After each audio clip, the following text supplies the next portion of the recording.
Ah.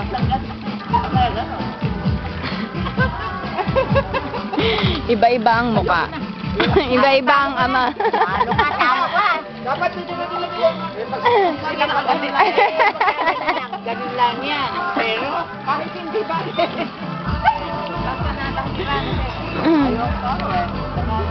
Alam ko lang. Yan ang panganay.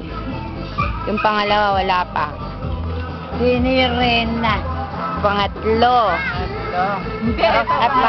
Ay, pangatlo. Yan, ang sexy sa kanila. Sa pangalapat. Pang-apat. Yan. Yan. Ewan ko kung kaninong anak yan.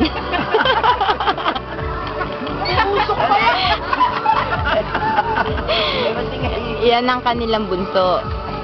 Tutukan mo. May bihira tayo magkakasama-tama ganyan, ha? Diba? Wala pa yung pangalawa.